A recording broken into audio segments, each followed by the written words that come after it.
Statement, sir. Well, thank you and good morning. I want to thank the Central Business Association for hosting this very important conversation.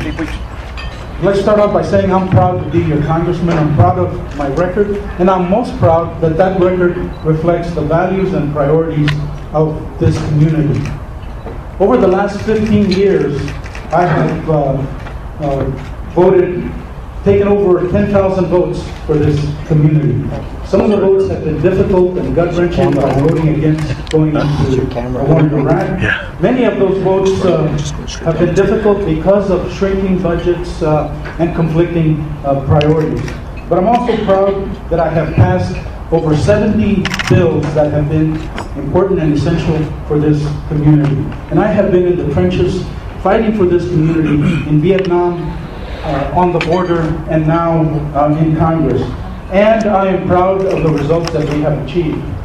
We have achieved an important redevelopment of downtown, a new port of entry, a new William Bowman Hospital, the build-out of Fort Bliss, and the infusion of federal funds in the billions of dollars. Our success did not happen by accident. It took hard work, it took building relationships, it took building trust and credibility. I'm running for a second term because this is a critical time in our country and in our community. Our work is not finished. We are facing very critical issues. We must protect Social Security. We must protect Fort Bliss from another BRAC. We have to protect our children from radical agendas, and we must never wave the white flag of surrender before the drug cartels by legalizing drugs. So today, we have a clear choice. You can send to Congress someone with no seniority and no experience who will have to learn the job, on-the-job training. I am ready to continue to work for this community. Thank you. Thank you.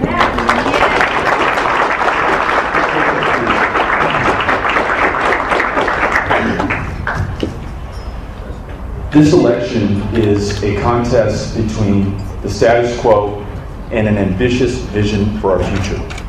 We know what happens in El Paso when we're ambitious.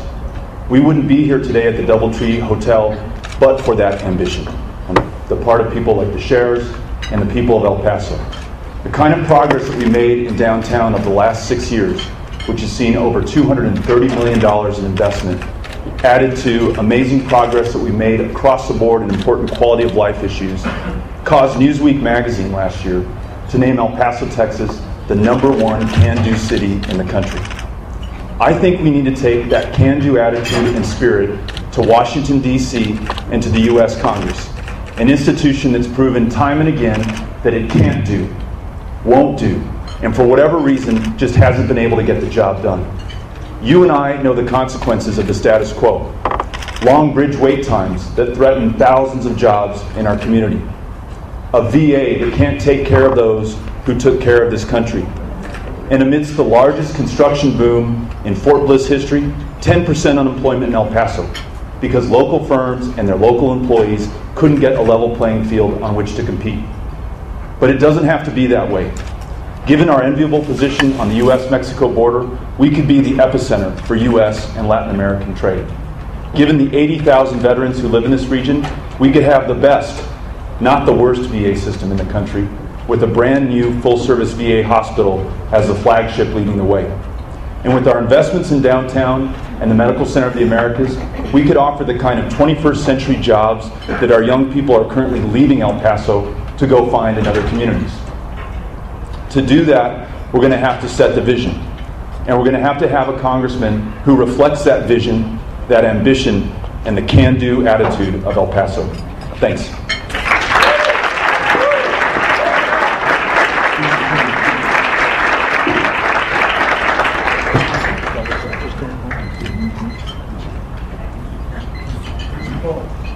No, I thought you were buzzing me already, saying I only have 15 seconds left. Who's the true El Pasoan in this race in the 21st century? You're looking at him in this two-piece suit right now. Soldier, retiree, combat veteran. You know, I had to take the day off to come here. So my students are missing out on the dynamics of my ability to teach in the classroom. But there is a larger dynamic that's at work here, and one of the reasons why I'm in this race. You realize that there is a stench in the air. There's a shameful, greasy spot on the fabric of democracy and on the flag of the United States of America, and it's pervading El Paso, and that's corruption. We have double-digit individuals who have faced indictment, pled guilty, fingered other individuals, and in some cases are affiliated with persons who are part of the panel who are up here today. I think that if we are ever going to begin to alter the perception that the rest of the world has about El Paso, we need to begin by quality choices at the ballot box, and not to reach back into the barrel of bad apples hoping we pull a good one out. I think it's time for us to go to the tree and pick a fresh one. The other thing I want to say, 16 years in the Congress, 6 years on council, that's a total of 22 years of public service and opportunity to straighten out a whole lot of the things that they're talking about right now. My question and concern is, why would there not be a coalition of conscience between two people who have been in office that long? Why are we resting on those problems of the past? VA hospitals and VA needs have been alive and well since America has been fighting wars. Yet we have one who says, well, gee whiz, now we realize we should have a VA hospital. I was in the audience about 5 or 6 years ago with a lady named Lupe Weaver who talked about the need for doing these kinds of things and had struggled with trying to get cooperation from the public sector. I want to let you know every private citizen has a public responsibility to be in tune and informed of what goes on here. I represent that candidacy and ask for your vote in the primaries whenever they come up.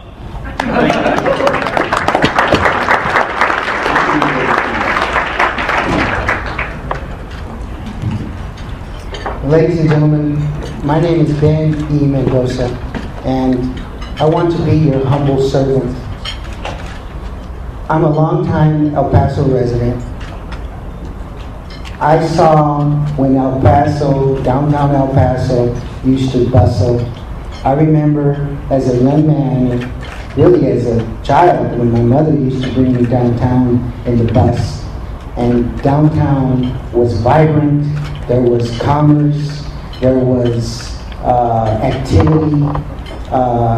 There was a saying then that if it's in town, it was downtown. So I'm going to ask you to close your eyes and think of downtown being the epicenter of the city. It's unfortunate that the city, that the epicenter of the city is moving east, and downtown has been left behind, almost like no child left behind. That's unfortunate. And with your input and with your ideas and my know-how and my ability to form coalitions, because we're going to need to form and build coalitions and consortiums in order to bring the financial investment that downtown is going to need to make it not like San Antonio, because we're not like San Antonio, and we're not like Albuquerque, and we're not like Santa Fe, and we're not like Phoenix. We're El Paso. We're old El Paso. To give me an opportunity, we will go on this journey together, and I will roll up my sleeves and go to work for you. Thank you very much.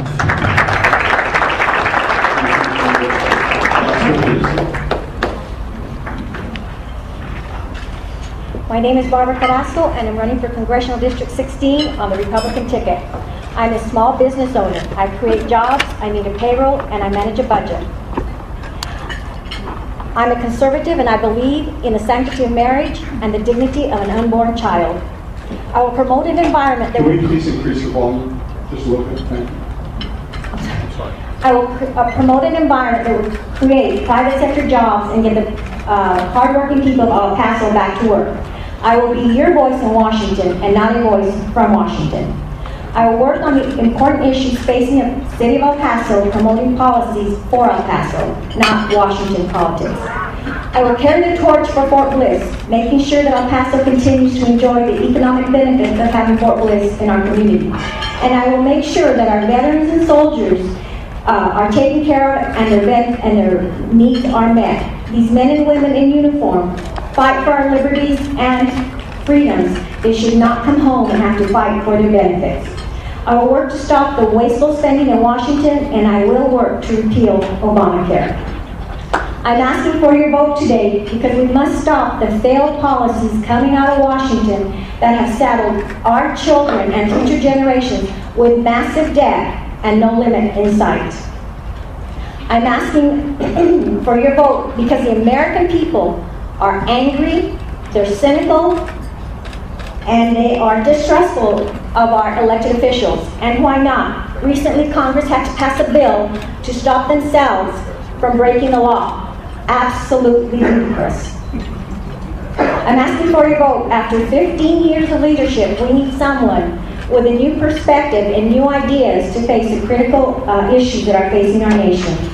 After 15 years, a divided nation, divided communities, and a polarized Congress, we need someone with new skills that can help get Congress back on track. I'm asking for your vote because at the end of the day, I will be the only one here that will represent your values and your voice in Washington. Thank you very much.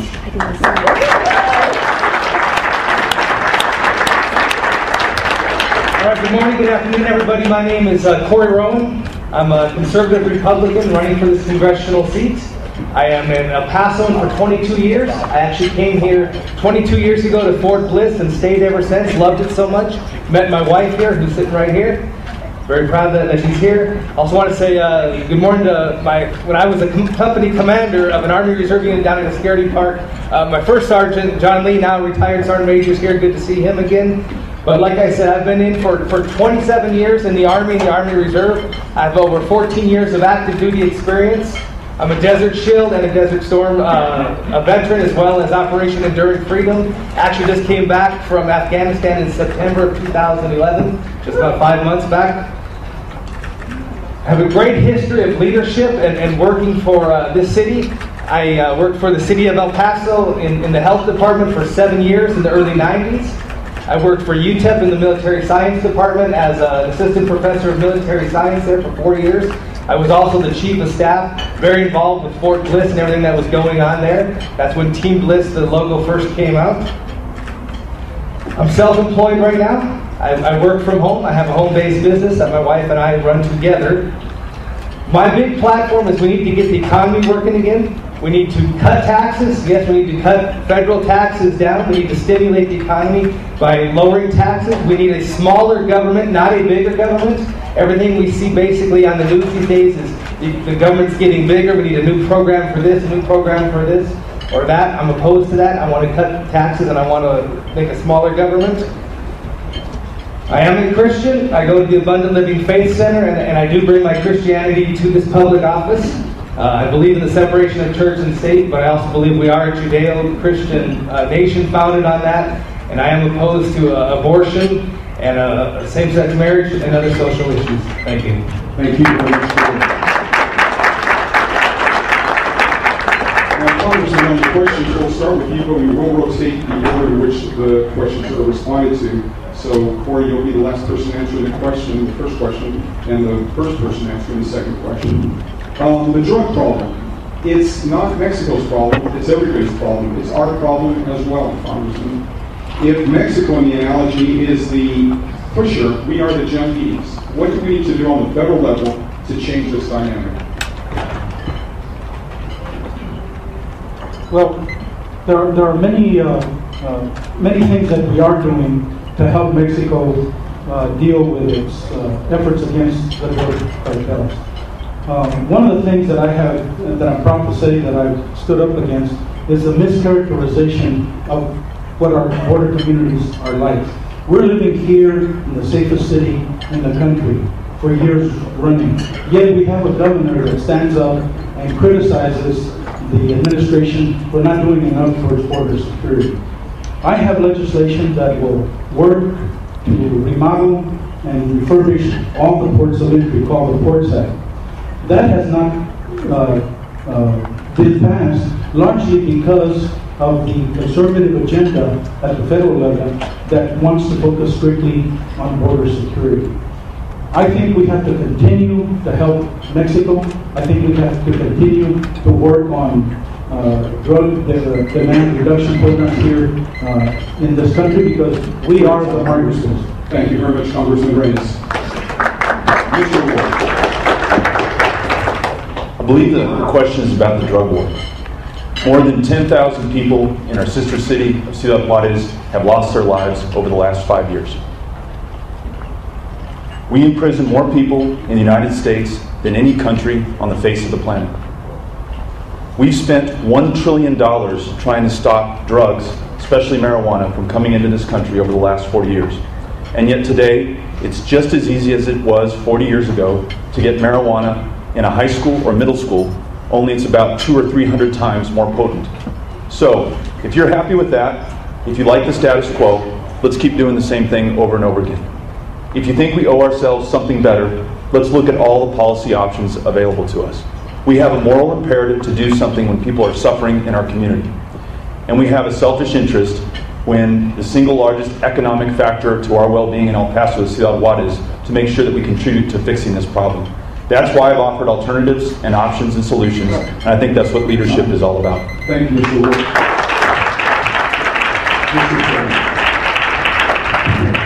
Let me say two things that are not working. Number one, fast and furious. You don't end or bring about a close to a drug war by arming drug dealers. That's a sin and a shameful, greasy spot on legislation made at the national level. So we want to make sure we get rid of that. Number two, you don't do it by legalization. We already have over 100,000 drug addicts being treated on the public dime right now.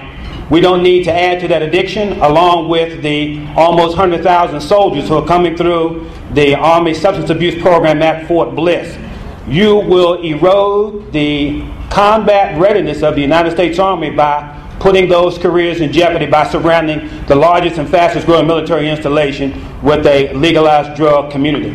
Those are two things that I would work to eliminate. Last thing I'll say in my 15 seconds is we need an interdiction plan to stop the free flow of drugs up here to our doorstep. This is a logistics fight, requires some military type thinking to stop that drug flow coming into the United States. Thank you, Mr. Sullivan. You know, this problem has created a quagmire. It's unfortunate that as human beings, we all want to escape, whether it be with alcohol or tobacco, etc., any type of other pills that we might want to pop. That's a sad commentary on our self-esteem, on who we are as human beings. It's sad that we have this social problem. But it's here and we have to address it and we must face it. The only way that we are going to be able to take any control of the continuance of drugs coming into our country is if somehow we work with Mexico, because the Mérida plan is not working. We need to do something on the level of possibly, you know, making Mexico a commonwealth or a territory so that rule of law is followed. Thank you. Thank you, Mr. Wilson. Mr. Ross, some question, please. The drug issue is a difficult issue. I personally would never legalize marijuana. We expect our children to compete in a global market. We want the brightest minds out there. Marijuana, what does it do? Kill the cells, kill the students. We can't have that. Taking care of drugs, we should somehow, parents have to be involved. It starts at home. It starts with the nurturing. It starts with the love they feel at home. For some reason or other, some of our children go out there and get dependent on drugs. Legalizing marijuana will only take it to the next level. There was an article in the paper recently where they confiscated, 15 tons of methamphetamine. What has Juarez done? They've gotten our children addicted on drugs. And now they're going to the next level. I understand that marijuana is a gateway drug. So you legalize marijuana, they get their highs, they have kids in school, talk to the teachers, they'll tell you, they'll give you the experiences of what they have in the classroom when the kids come in high. They're totally incoherent. We cannot teach and we cannot compete in the global world if we have drugs out there. Thank you, Mr. I'm totally opposed to legalization of drugs in any way. So go on record for that. Totally opposed in any way that we would legalize drugs. There is an individual responsibility in society. There's also supply and demand. So if there is no demand for drugs, the supply will go away. I know that's simplifying it a lot, but I really believe that. There's also a parental responsibility for drug use. I think our community is doing a decent job in some sorts. At the schools, they have Red Ribbon Week. They have anti-drug messages. They're constantly educating the children about the problems with drugs. So it's not a matter of education, but nobody's forcing anybody to take any type of drugs. So if we empower the individual to just say no on these type of things, that will help quite a bit.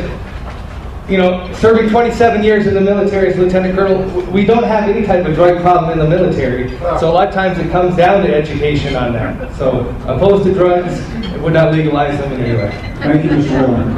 Joe, did you say we can talk? Joe. We will now go to Dr. Stout for the next question. Dr. Stout? Thank you.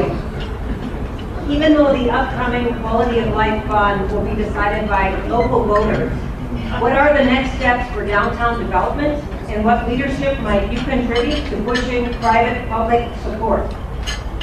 For this, I'll go to you, Mr. Warren. We'll start with you.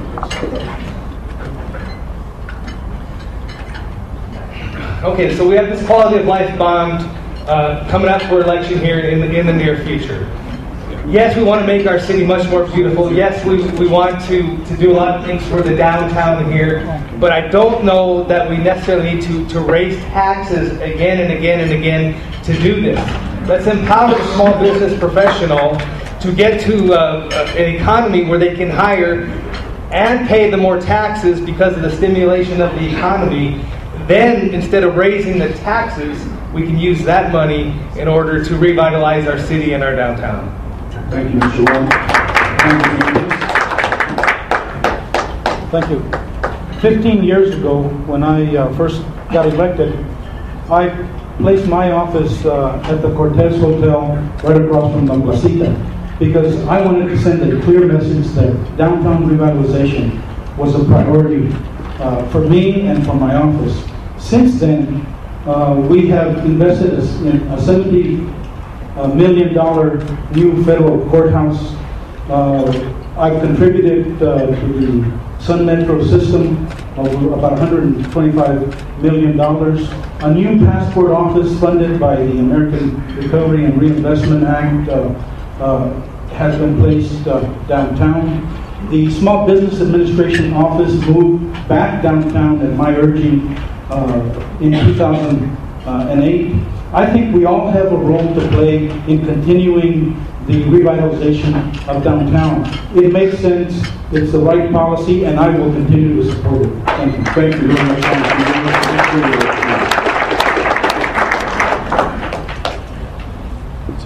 The answer to the question about what are the next steps to improving our downtown El Paso, to me, are very clear, and I think they're clear to every one of you in the room.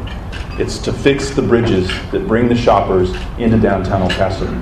You know that Juarez shoppers spend $1.4 billion in our local economy every year. The longer those bridge wait times get, and the longer we wait before we fix them, the more we jeopardize those shoppers, their dollars, and the jobs in our community that depend on them. That would be my first priority as your congressman, to improving our opportunities in downtown El Paso. My business is down here. I employ 13 people in downtown El Paso, and I have for the last 14 years. My home is right here in Sunset Heights, right above El Paso, and my campaign headquarters are in downtown El Paso. I'm a big believer in it, whether I'm in office or out of office, and I will continue to be. But number one solution to our problem is fixing our bridge wait times.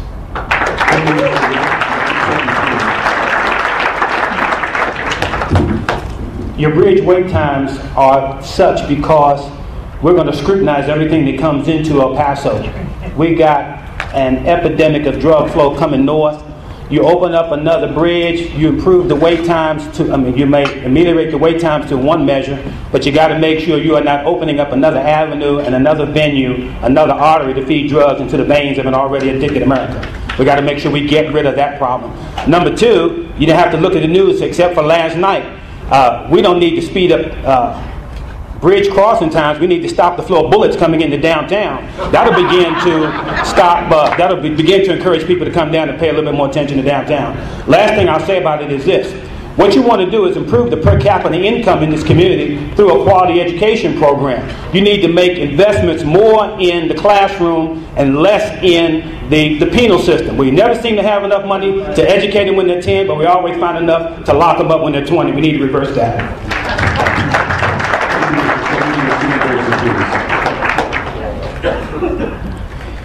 Downtown revitalization is paramount. It's very important, especially to the business sector of downtown, what's left of it. As your congressman, I will use my influence to formulate consortiums to bring in, to help alleviate the transportation problem we have, whether it be crossing the river into the United States or along I-10. I think it's very important. And there's going to be one thing that I'm going to diligently work for, and that's why I rolled up my sleeves. I'm going to work on this, and I will quit once this is accomplished, and that is to bring a monorail that brings commerce from Mexico into El Paso and transports people along I-10. Thank you. Thank you, Mr. Wilson.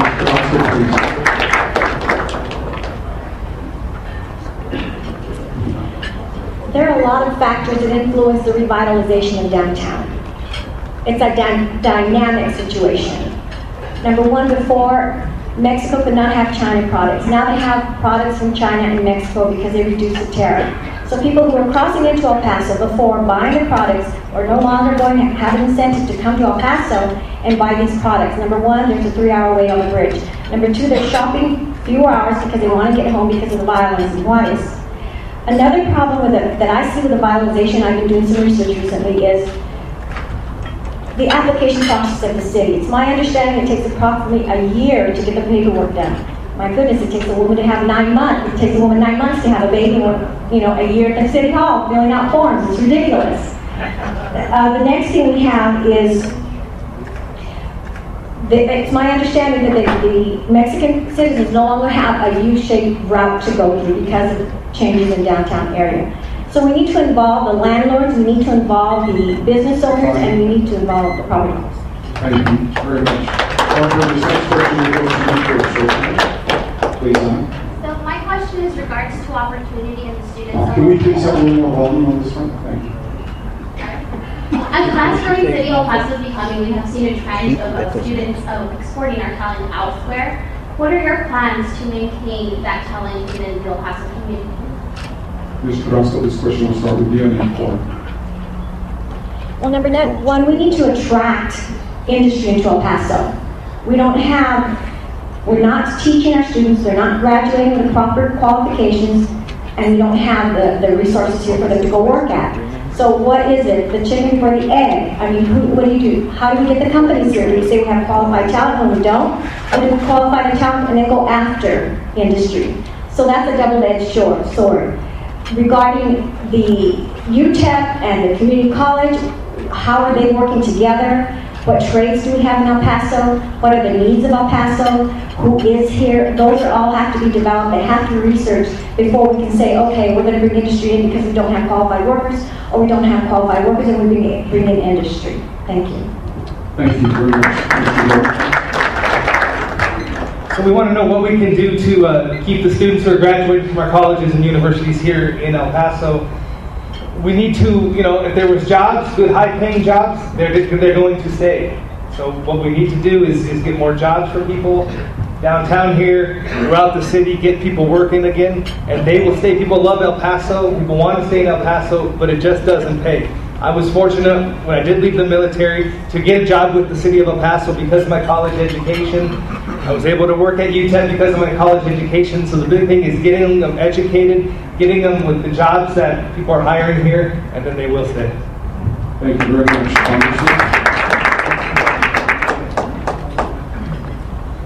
Thank you. I think you start by being a good role model for young people here. I try to go at every level, the university, the community college, the high school, the elementary, and the middle school levels, to speak to students about opportunities that are here, about their culture, about staying in school, staying off of drugs, and making sure that they focus on the things that are going to make a difference in their future. As to their future, I think we have set a great priority on job creation here by the build-out of Fort Bliss. We are bringing in the 1st Armored Division that is going to bring in support positions, good-paying jobs with benefits for both the armor, the aviation, the transportation. Fort Bliss is going to be an important part of providing good-paying jobs, 21st century jobs for our children here in El Paso. Thank you, Congressman. Mr. Wood.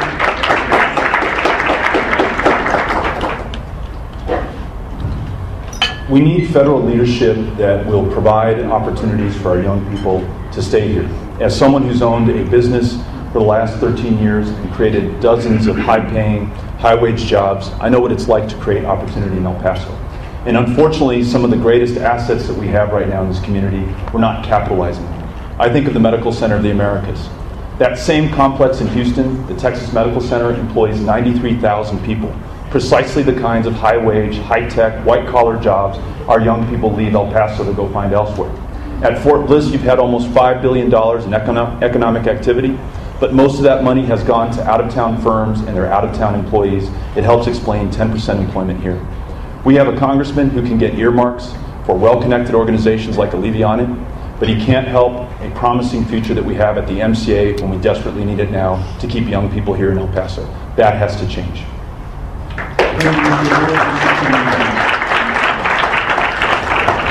Well, both Mr. O'Rourke and Mr. Reyes have had an opportunity to work together as a coalition, a team working for the public good of El Paso. Near 16 years in the Congress, 6 years on council. These are not issues that just hatched last week or last month.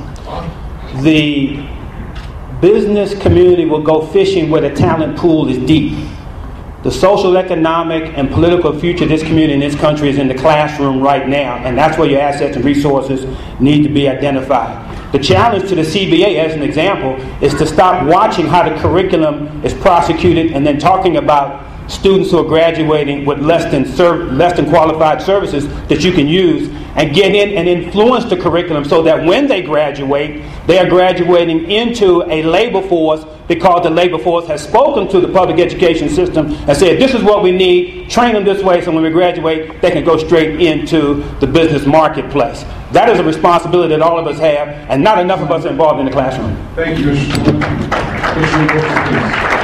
Could you kindly repeat the question, please? Sure. So, it's in terms of opportunity and students within the El Paso community. Being the fast-growing city that we are, what are your plans to maintain that talent here instead of exporting it elsewhere? Are you all able to hear the questions back there? Okay, cool. You know, that's a really good question. Most people that get educated don't want to stay here because there aren't high-paying jobs. And you know, it's unfortunate that we've lost several Fortune 500 companies during the last 15 years, namely the El Paso Natural Gas in Houston, I believe the gas, Sun Human Gas from Denver, Colorado Springs. These are jobs that we lost, and it's unfortunate that we haven't done anything to try and get them back. And as I said, I'm going to roll up my sleeves, and I will do everything within my influence to bring back those jobs. Thank you. Thank you, Mr. This next question will go to you first, Mr. Mendoza, and Mr. Dave Wilkins. We're already experiencing the benefits of this downtown revitalization. My question is, would you be in favor of supplementing the potential bond that may pass with federal funds, or in Congressman Reyes' case, has that already been done, and if so, how much would we may be able to expect? You know, that's a really good question. Let me tell you something. In 1968, I went to San Antonio for the very first time in my life, and that was during the Hemisphere.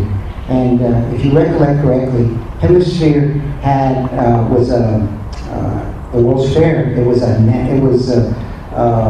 federal project that was put together by what I call probably the very best and outstanding Latino, Hispanic congressman, and that was Henry B. Gonzalez.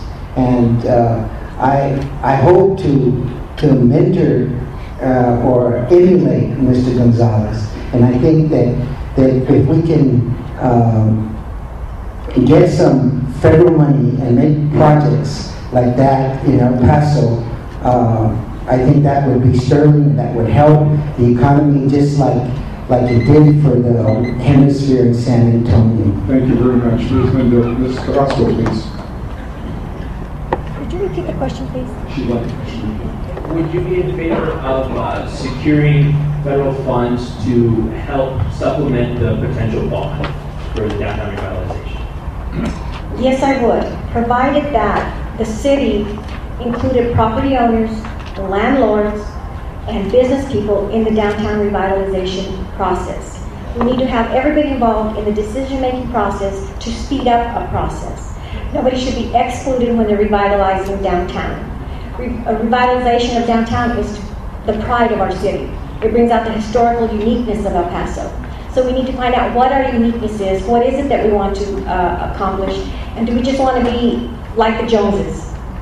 Then we're not accomplishing anything. But yes, if there are federal funds, and the city and the landowners and the property owners and the merchants have come to an agreement, then of course federal funds will be, I would vote to bring federal funds to El Paso, because it will benefit our city. Thank you very much, Mr. Rossi. Yes, I'm absolutely, if we can bring federal funds to El Paso, I'm for that. However, we do know that we have a $16 trillion debt right now, and the federal government, by necessity, is going to have to cut way back on the different amount of monies, earmarks that come to El Paso. So it's going to have to definitely be well thought out, and that we can prove that it's going to give a benefit to El Paso and the nation, that the people are going to pay more taxes so it can go back into the federal coffers. So yes, absolutely, but let's not assume that money's just going to become like in the old times, because there's a lot less money now available, and it's going to be a lot more work to get it than it has been in the past. Thank you very much, Mr. Walden.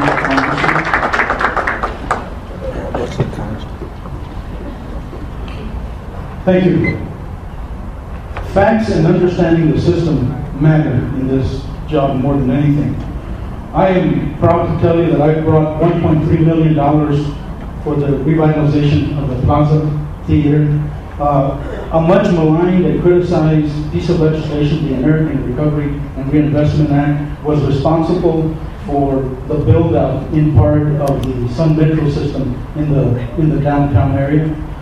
The housing, affordable housing here, 8A housing, also $8 million from the American Revitalization and Reinvestment Act. So I have been focused on every aspect of the build-out. Right now, there's a prohibition against earmarking. You heard one of my opponents talk about earmarking. Earmarking is a way that a member of Congress can pay specific funds for specific purposes in his or her home district. That is important when we're talking about this priority. Thank you, Congressman.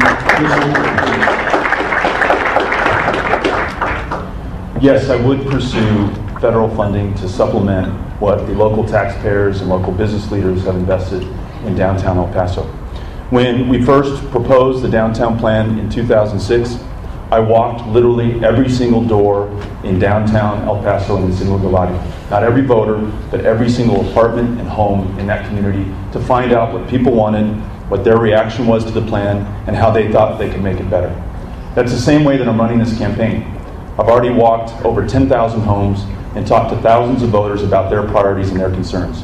If this community's priority is in part downtown El Paso, that needs to be reflected in the legislation that's passed in the U.S. Congress, and that's what I will do if I'm up there representing your interests. Thank you.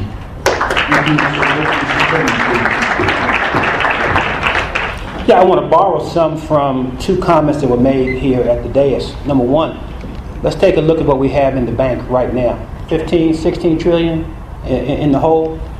We could have the best looking downtown. I would equate that to a luxury liner cabin where we have the best outfitted cabin on the ship, but the ship's headed for the rocks. So we need to be careful about how we apportion funds across the United States, re-examine the priorities that we have, and should there be dollars available to augment the initiatives that we're taking here in the Sun City, of course I would do that. But we need to recognize as well that we're not the only game in town. There are another bunch of municipalities around here. There are priorities above and below ours. We need to examine those priorities and make a fair and equitable distribution of assets and resources so that we could have a good-looking cabin, another one have a good-looking cabin, but the ship is not heading for the rocks. And that debt is going to put us on the rocks. Thank you very much, Mr. Chairman.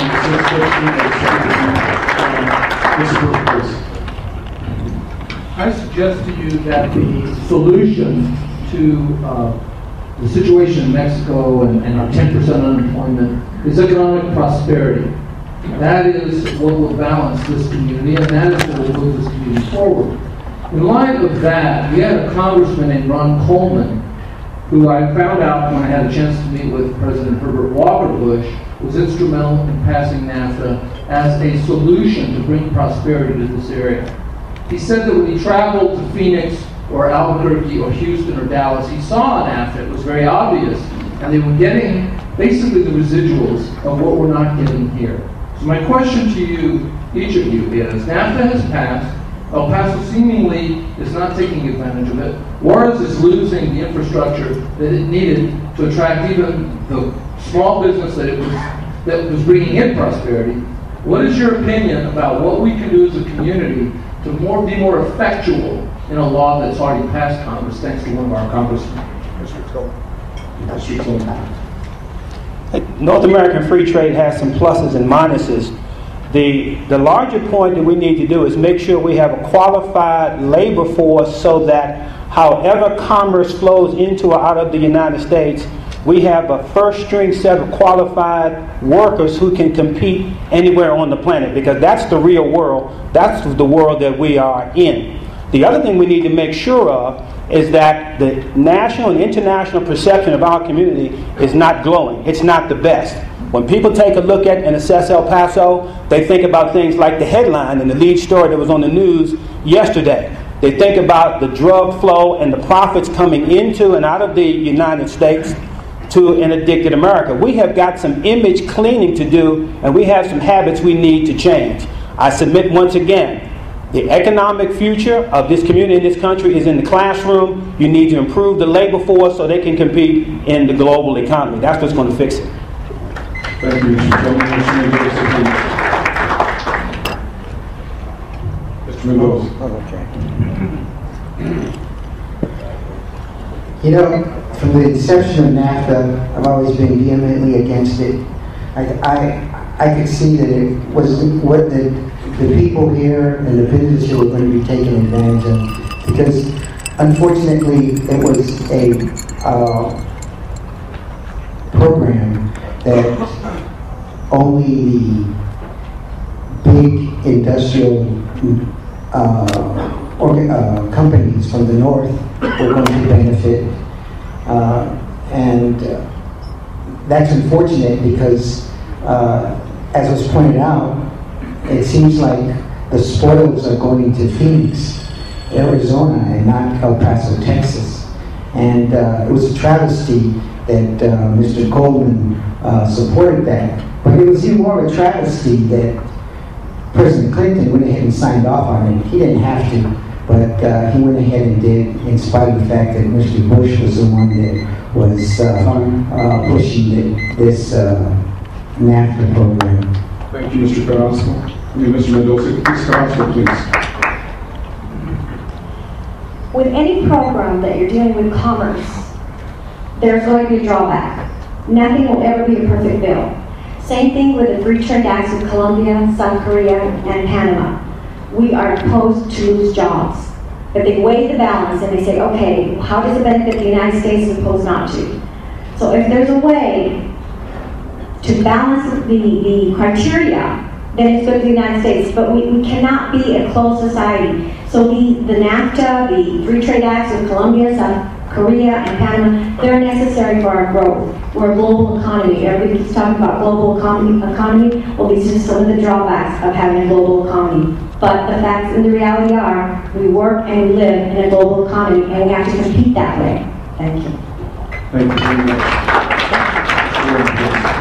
Overall, I am supportive of NAFTA.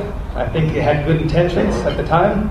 I think I'm a big believer in the free market and stimulating the economy and bringing more jobs. So I think the intent in which it was passed was very good.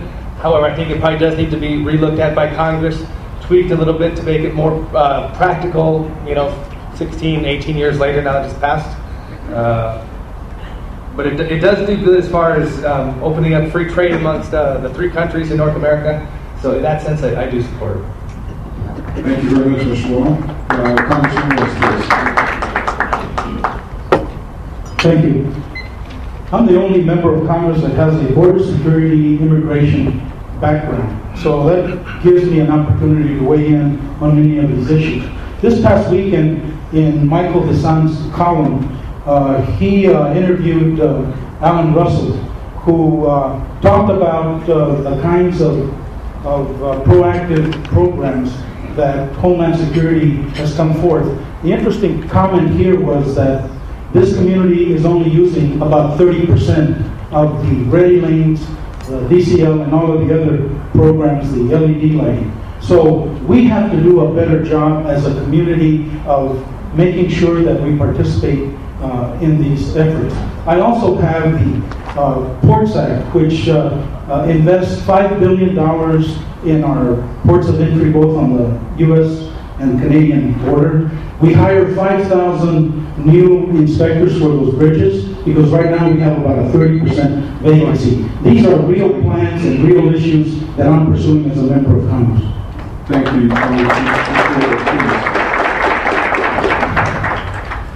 We have some opportunities in this community to capitalize on NAFTA, and as much as we may or may not like it, it's already there, and we owe ourselves the action that's necessary to capitalize on that. I think of the Medical Center of the Americas and the ability to capitalize on that campus there and perhaps invest in research, design, and manufacturing for medical devices. And as the Congressman pointed out, central to that capitalization on NAFTA are our bridges and our bridge wait times. And since we're quoting the El Paso Times right now, I have the El Paso Times from September of 2007. Headline, Reyes disappoints. He was speaking to this very group, the Central Business Association, and when they complained about long bridge wait times, he said, "It's your ball to carry, now don't drop it." El Paso Times called him a typical Beltway politician. 2009, bridge controversy. Reyes chimes in late. 2010, City Council border crossing delays. So in the vacuum of federal leadership, you have local leaders trying to do something. It's the definition of insanity to keep doing the same thing over again and expect a different result. Thank you, Mr. Wood.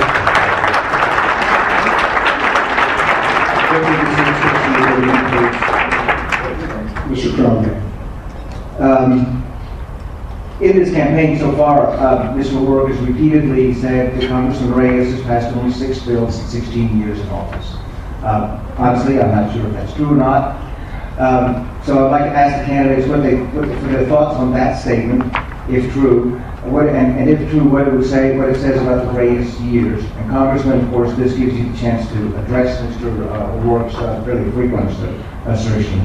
Mr. O'Rourke. Thank you.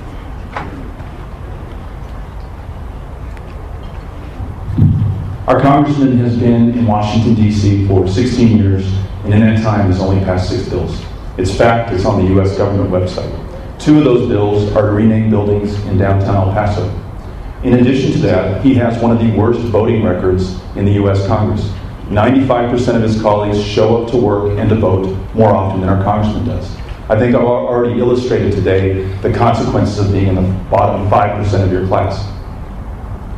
In addition to that, in the last 5 forums and debates, his legislative director from Washington, D.C. has been representing the congressman at a political function in those debates.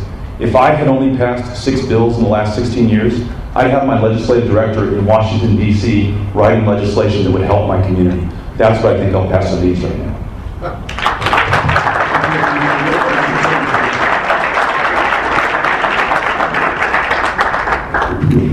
Well, David, I'm with you. I question the numbers, but you got to look at it this way. You'll be surprised at what you can accomplish when you are less concerned about who gets the credit for it.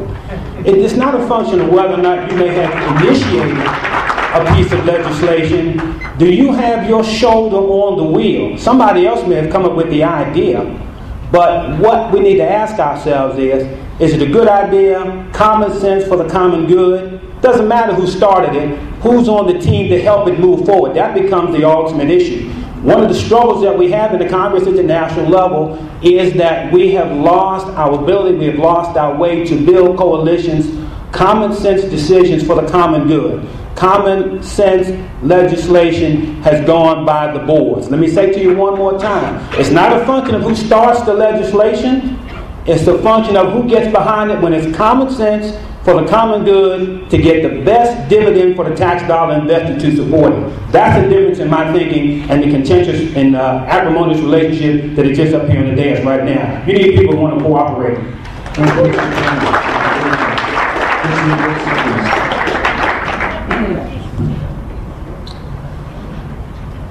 It all boils down to constituent services. I think that's paramount. That's what a congressman's role is. That's his job description. And if the congressman only has time to pass 6 bills, well, I guess he's been really busy with his constituent services.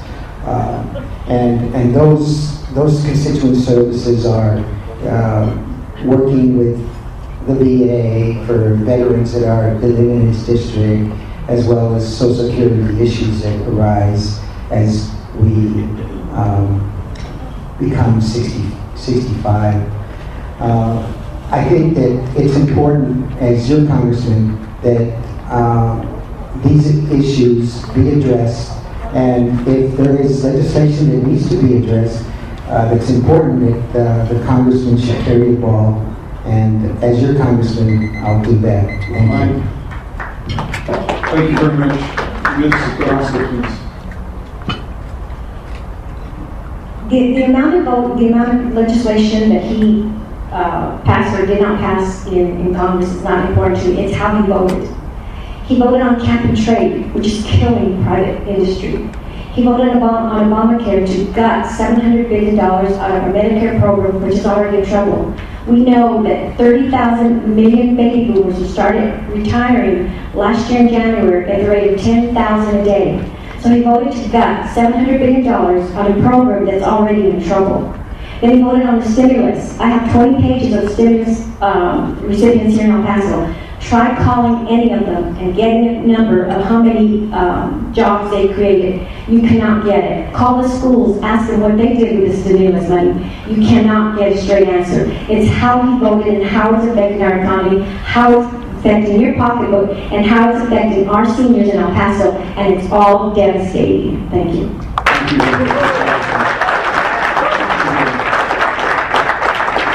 Maybe got 2 Republicans up here because she wasn't looking at my notes, but she said a lot of the same things I was going to say. So, we do have a different mindset of how we think a lot of times up here.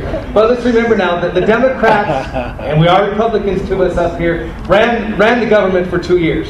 So the congressman had full reign. He could have passed almost any legislation that he wanted to, and he didn't. So we could have done something with immigration. We could have done a lot more for the jobs. But I would say the congressman is definitely a rank-and-file Democrat, supports everything that Nancy Pelosi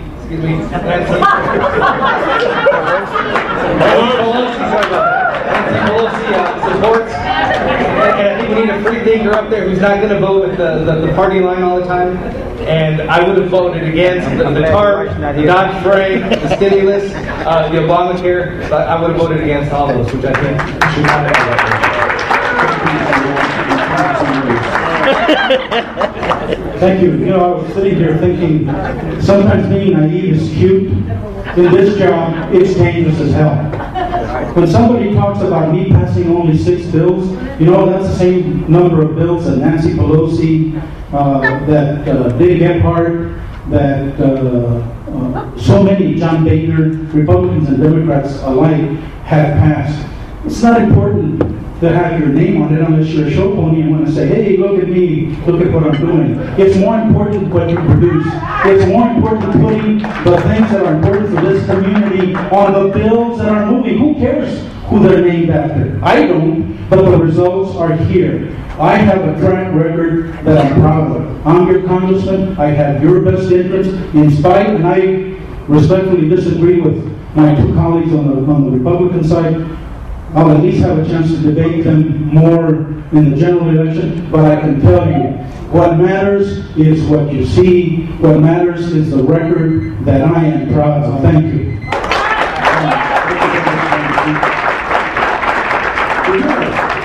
It's really hard to learn much about candidates with 1-minute sound bites, so we're going to try, if you'll accommodate me, we're going to try something a little bit different here, just for a minute or two, and I really need your cooperation to pull this off.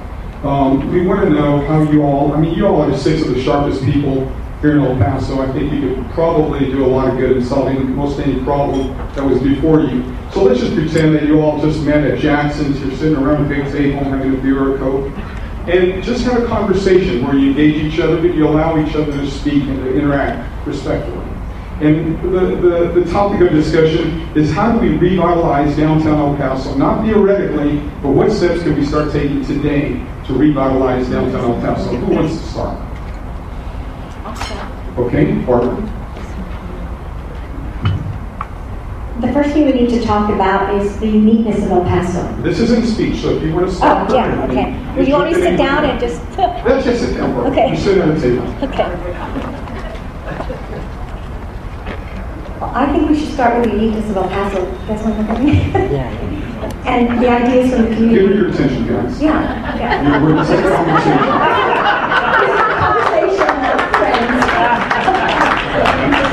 Okay, I think we should start with the uniqueness of El Paso. What is it we want to accomplish? Do we want to be like the Joneses? What do people want? Those are the first things we can get. Secondly, I think the application process takes an inordinate amount of time. A year to get something done in a downtown is just unbelievable. So those are the 2 things that I would start with. Yes. You know, you're absolutely right. You're absolutely right, Barbara. El Paso is very unique, and El Paso will always be El Paso. It's not going to be, as I mentioned earlier, some other city, and it's because of that uniqueness, and because we are a border city, unlike some of those other cities that we spoke of earlier. That's what makes El Paso unique, and it's the blend of cultures, and it's the blend of commerce, and it's the blend of ideas that make El Paso and Juarez really one community. It's unfortunate that Juarez right now is not what it used to be. You know, I haven't been in Juarez for 5 years. So right before Christmas, I said, you know what, I need to go check out Juarez. And I'll tell you, I was devastated. It's all boarded up. And that's a tragedy. What used to be a bustling area, it's either boarded up or all the shops are closed, empty. Let's hope that never happens to El Paso. You know, when I first got to El Paso back in 1990, me and my wife would come downtown and we really kind of enjoyed it. But somewhere along the way, I think probably about 1998 or so, we didn't start coming as much. You know, it was hard to find parking. It was some of the stores that we really liked had went out of business by that point. But it's great to come down. You heard a lot of the problems, don't you? You don't have solutions. Yeah, go ahead. You can. I mean, it's conversation. It's not speech. So I'm a polite lunch partner. So I'm a. You know, so if there's good stores, and there are good stores, but increase, you know, some of the big name stores again. And good restaurants, people want to come down there again. But parking, I think, is a big factor. Let me just chime in here. First of all, it's nice to be at this setting with you all at Jackson's.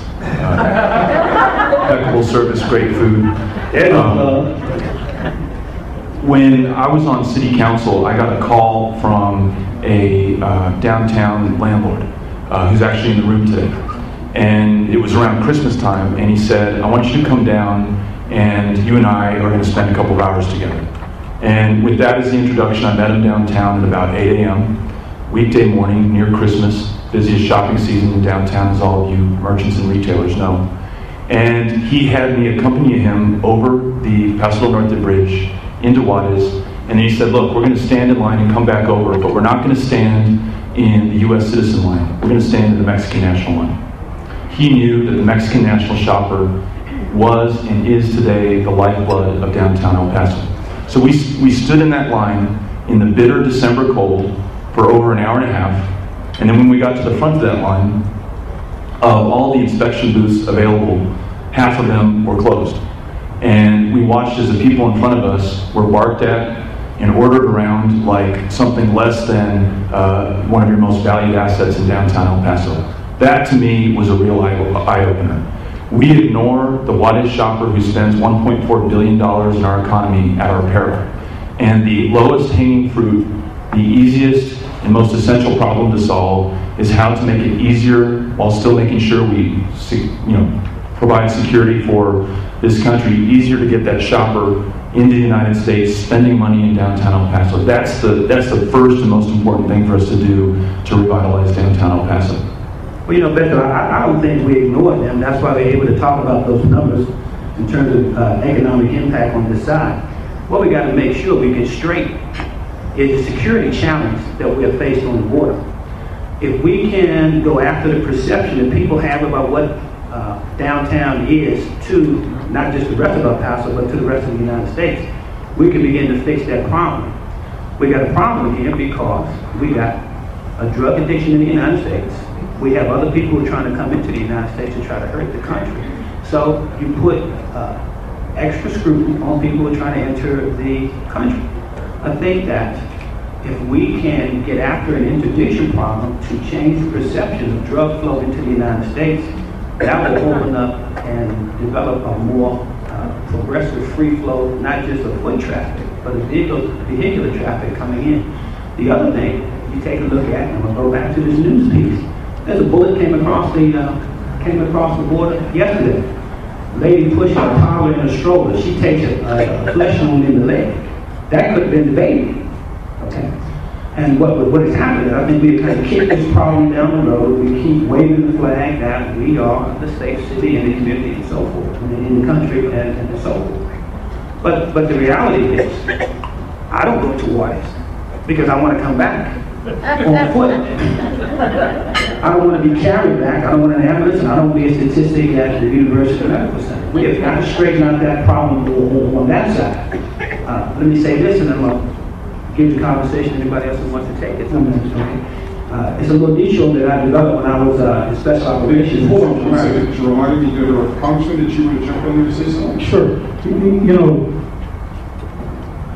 These are about having tangible solutions to the problems that we face as an international community. I was born and raised here. I grew up going to Juarez, getting my haircut, going to the marketplace. That's why when Beto talks about the lanes being closed as you're trying to come back, nationwide and locally, there's over a 30% vacancy rate of inspectors on those bridges.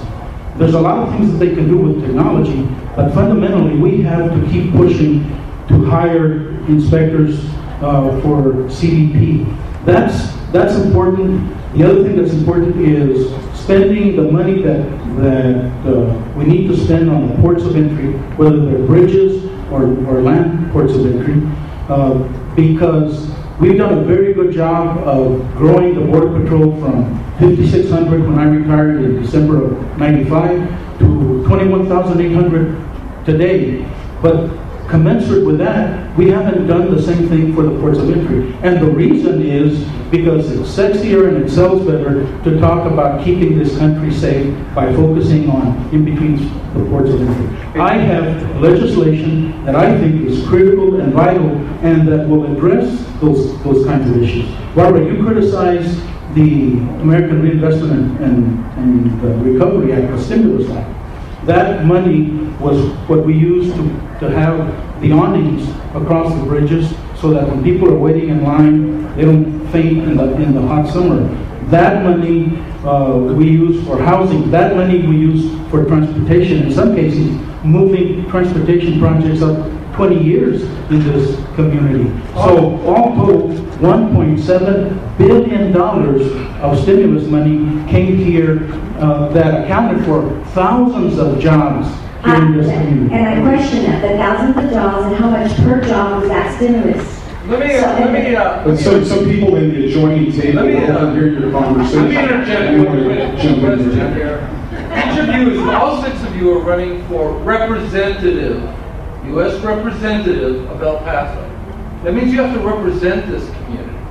Question I have for you, or in your dialogue, is how do you represent this community well? How do you put our best face forward? You've got so many things that we've all talked about, all of our problems, no jobs, and kids leaving, and no. How do you represent us in such a way that all these other congressmen who are representing their districts pay attention to you, pay attention to us, and help to make us better? Well, I think my reputation in this community as a facilitator and a communicator, I've written for the El Paso Times, the Herald Post. I facilitate talk radio, national public radio, hosted television, because people know that I'm a consensus builder, that I know how to cause people to sit down and mediate situations. It's not a function, again, of who gets the credit for initiating something, but are people encouraged to offer their input to solve a problem? And some of the acrimony that exists on Capitol Hill causes us to suffer. And I think that with the renown that I have for that, or the reputation that I have for that, those are the kinds of skills that we need to develop dialogue, compromise, and consensus on Capitol But Hill. in the interim, you've got to remember you're pushing forward El Paso's agenda. That's right. Not Jerome Tillman's agenda, not Congressman Reyes or Beto O'Rourke's agenda, but El Paso's agenda. And that's why I say you got to have a venue where people feel like their input is welcome. You don't want to sit down at the table and start labeling individuals, putting wedges between input and sources. Some of the acrimony even that exists at this table are wedge issues. No matter who it is, you got to generate conversation. Well, I think fundamentally it's important to understand the atmosphere and the climate at the federal level. Working there every week representing this community, I can tell you, we have a new freshman group of representatives that are not interested in government. They are not interested in compromising. Jerome, I love you and you could turn the pants off of anybody, but I will tell you, you have to have somebody that will at least listen. You have to have somebody that inherently wants to do good things for this country and for the community.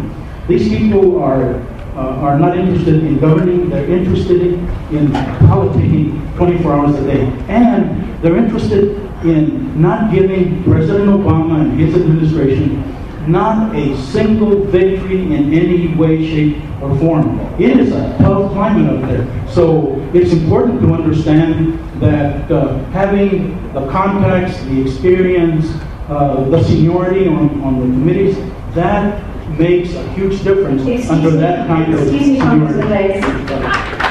I just want to let you know that you started without any relationships. We will start there too. We will build relationships.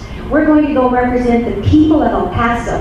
I don't see the people of El Paso being represented as strongly as you say you are. If we were, we wouldn't have a polarized Congress on everything that's happening in Congress. There isn't anything moving because we have politicians who come to our cities and I believe have become desensitized to the constituents. And then you go back to Washington and you're in this capsule. You talk about, you know, new rookies, whatever, going to Washington and not knowing the ins and outs. But you know all that, so you go back to Washington after you've heard us speak and you didn't remember what we said. You are encapsulated in Washington. Career politicians need to come home and get new blood. It's like working in a manufacturing facility or on a project. A lot of engineers, my husband was an engineer. They would have paralysis by analysis. What did that mean? They needed new blood to look at the problems of that project. And I think that's what's wrong in Washington right now. We need new blood, we need new people with new ideas, innovative ideas, to change the direction of our country. So somebody new coming into Washington without a relationship may do better and even more because they're more eager to work to represent the people of El Paso. And that's what I intend to do. But Barbara, I think it's important. To look at the track record and to look at. Let me just correct you one point. When I went to Congress, I knew well over 40 members of the Congress because being chief. Let's be respectful, okay? You guys enjoy the state, there's no reason to yell. We're Jackson. Real quick, while we're on the topic of representing El Paso, I saw firsthand the growth Fort Bliss gave to our local businesses, but I also saw firsthand the... No, they can't hear in the back, I'm sorry. Can we get volume on the microphone, please? Sorry, guys. We've all seen the economic impact Fort Bliss and the BRAC had on the El Paso businesses, but I also saw firsthand the fact that a lot of El Paso businesses missed out. And since we're on the topic of representing El Paso, what can we do to make sure that this downtown rejuvenation impacts El Paso businesses and isn't completely contracted out to Dallas and Fort Worth and other areas? Well, let me say this first. I just want the record to reflect that the congressman said I could charm the pants off of anybody. You need to have that kind of charm initiative on the national level. People are willing to sit and listen to you, encourage them to be involved in the process. Wait a minute, Jerome. Hold the phone, brother. Listen, you may be able to charm the pants off anybody, but I'll tell you what, I can get them drunk and I can feed them. And that's what I'll do in order to get them to do what needs to be done for El Paso. Check, please.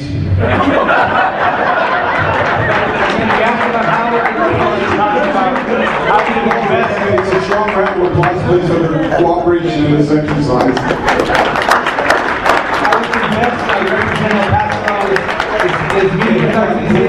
Hold on, the exercise is over. You can go ahead and give us 1 minute closing statement, please, sir. Okay, I got 1 minute to close. Again, my name is Corey Rowan. I bring true leadership. I've had leadership responsibility and positions my whole life, the last 20-some years while I've been here in El Paso. So I'm going to bring a fresh way of looking at things. We're going to bring the economy back where it needs to be. We're going to bring more Tea Partiers back to Washington, D.C. that represent the true values of the people. Absolutely, the true values of the people are exactly what the congressman is talking against, but that's what we do need out there. I bring that leadership from my experience, and I'm going to do a great job for El Paso, so I ask for your vote. Thank you very much. Barbara, please, closing statement, 1 minute. I'm sorry. I'm the third of 11 children. I was brought up in a 2-bedroom, 1-bath home, and we lived there until I was 19 years old. At a very young age, because my dad was a uranium miner and he contracted black lung, he would take us to the fields and we would pick peas and carrots. Had I known my dad was actually getting paid 37 cents a bushel, I would stop eating and help him some more, but that's beside the point. At 14, I had my first job washing dishes in a restaurant. So I'm not a stranger to hard work. I know what self-reliance and the benefits of being a self-reliant is. I know what hard work will do for an individual. And I firmly believe that the federal government hinders our young children. I want to know, when do we forget? That's not what your country can do for you, but what you can do for your country. When did we stray from that philosophy? We need to make sure that our children know that without the federal government, they can achieve the American dream. It exists, but they're going to lose it because we want to give them a government who's intrusive, who wants to give away programs and say, we're going to give this, everything costs.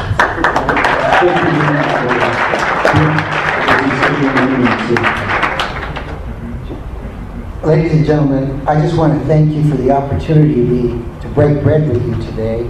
And you all have a real difficult decision come whenever we have this election. Hopefully it'll be on the 4th of July. But who knows? Possibly. The things that I bring to the table are a humble heart and a sincerity to work for you, not for me. I'm not doing it for my greater glory, because believe me, I've already found my glory. I'm doing it to be your humble servant, and I will listen to all people. The door will always be open. And I sincerely hope that you consider my candidacy. Thank you very much. Let me say two things. One, not corrupt and not for sale. Let me scratch that one time. Not corrupt, not for sale. If you take a look at the 21st century El Paso that will represent the cross-section of this community, Tanny, soldier, retiree, combat veteran, teacher, parent, district education improvement council, writer, and communicator to the entire community through the local newspapers, through the communication venues of broadcast media. People call me in because I'm a consensus builder, that I know how to facilitate dialogue, compromise, and consensus. That's exactly what's missing on Capitol Hill, and that's exactly what we need. Understand, this seat is not for sale. You're looking for a representative. I'm looking to be the person who is going to do exactly that for you. For the dollars that are part of this campaign already, if I just had $1 from every El Paso, and I'd have as much as the congressman does in the bank right now. Make the investment in the long-term development of this community. Educated.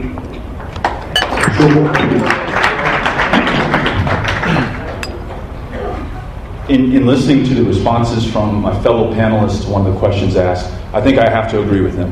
It's not important how many bills you pass, it's important the effect that you have on this community. And after 16 years of the status quo, I think the effect is obvious to us.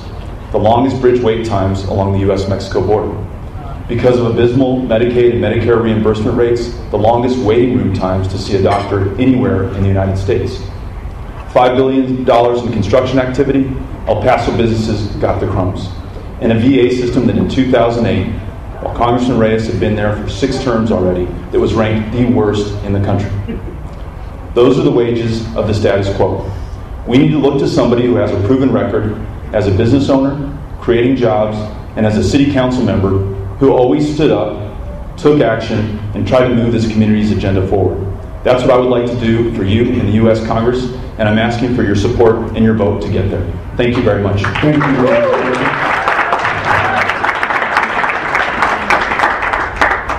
Listen, I've been blessed in my life to have many titles.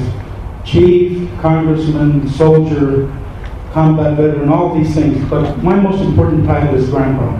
Because every time my grandchildren call me grandpa, in there I think of why I get up every morning working for this community to make it a better place so they won't have to leave El Paso. You hear things about bridge waiting times. You hear misinformation about El Pasoans getting the crumbs out of $6 billion. $500 million went to El Paso local businesses out of Fort Bliss. I did everything I could to expand that. But most of all, I think today you have a choice. You have a choice between sending an inexperienced individual with no seniority, someone that's going to have to learn by OJT, or sending someone with a proven track record whose record reflects the value